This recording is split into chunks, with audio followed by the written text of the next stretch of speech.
परमेश्वर का हम धन्यवाद करते हैं। सभी मसीह भाई बहनों को जय मसीह की। आज का दिन यहोवा ने बनाया है, हम उसमें आनंदित हो। मेरे प्यारों, आइए प्रभु का वचन सुने और अपनी सारी चिंता परेशानियों को प्रभु के हाथ में सौंप दीजिए। आइए वचन सुनिए। जो लोग नए हैं कृपया इस चैनल को सब्सक्राइब कर दे। तो यहाँ पर मैं भजन संहिता लाया हूँ और आप लोग उस वचन को सुने। प्रभु आपको आशीष देंगे। यहाँ भजन संहिता 138। मैं पूरे मन से तेरा धन्यवाद करूँगा, देवताओं के सामने भी मैं तेरा भजन गाऊंगा। यहाँ पर भक्त कह रहा है प्रभु का मैं धन्यवाद करूँगा। किसके साथ? अपने पूरे मन के साथ। पूरे मन के साथ मैं धन्यवाद करूंगा और देवताओं के सामने भी मैं भजन गाऊंगा। आप देखेंगे अक्सर भजन आदमी, जब हम मसीही लोग भजन गाते हैं तो संसार के लोग जैसे ही आ जाते हैं हम लोग चुप हो जाते हैं, संकोच हो जाता है। परंतु यहाँ भक्त क्या कह रहा है? मैं देवताओं के सामने भी प्रभु का ही भजन गाऊंगा। हम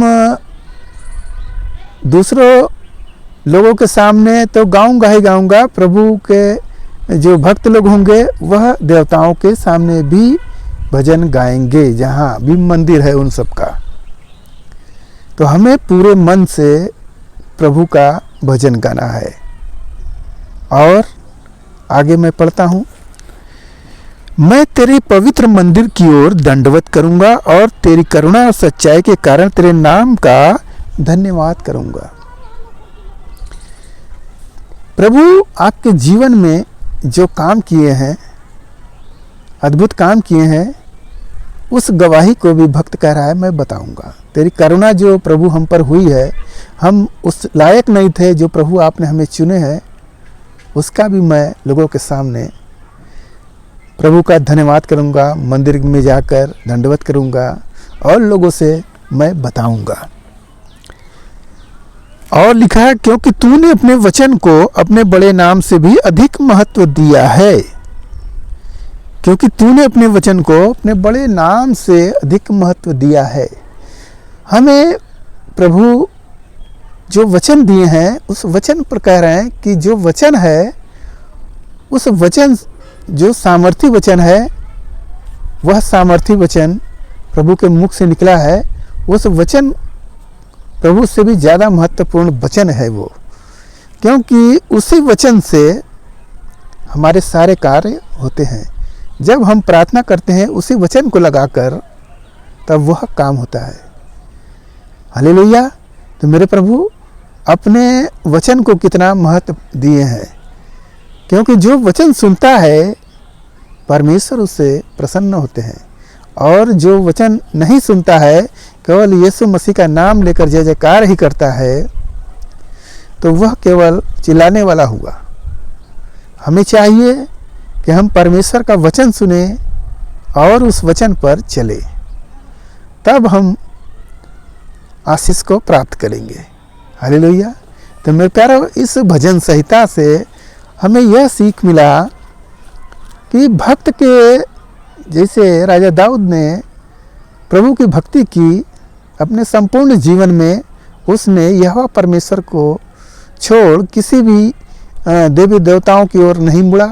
कितना भी उसके जीवन में दुख आया, कितना परेशानी आया, उसके ससुर ने उसको मारने की कोशिश किया, उसके लड़के ने उसको मारने की कोशिश किया, यहाँ तक कि जिस गांव में रह रहा था, जिस शहर में रहा था, वहाँ के लोगों ने उसको मारने की कोशिश किया। जिसको कि वह सहायता करता था, उसको उससे भी लोग मारने की कोशिश किया।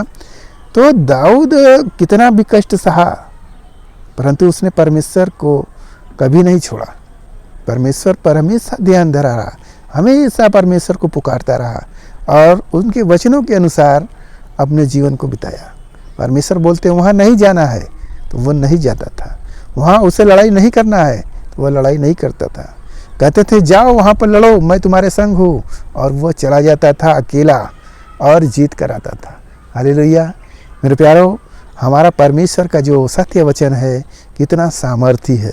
तो हम उस वचन पर पूर्ण विश्वास करें, जैसे यीशु मसीह पर विश्वास किए हैं वैसे हम संपूर्ण मन से परमेश्वर के वचनों को सुने और उस पर ध्यान चिंतन मनन करें, तभी हमारा जीवन सफल होगा और वह आशीष हमें मिलेगा। आइए हम आपके लिए प्रार्थना करें। महान परमेश्वर, हम आपका धन्यवाद करते हैं इस मुसीबत आज के दिन में प्रभु, जो यह वचन मिला जितने ने सुने प्रभु उन्हें आशीष मिले। हे पिता, इसे वचन संहिता के अनुसार प्रभु वह जीवन जीने पाए पिता, उन्हें भी प्रभु समझबूझ की आत्मा दे पिता, ताकि वो आपके वचन की गहराई को समझ सके और को जाकर प्रभु तेरे नाम का सुसमाचार सुनाने वाले हों। धन्यवाद करते प्रभु, जो भाई ने देखा कार्यक्रम उन्हें आशीष मिले। धन्यवाद करते हुए प्रार्थना यीशु मसीह के नाम में, आमीन।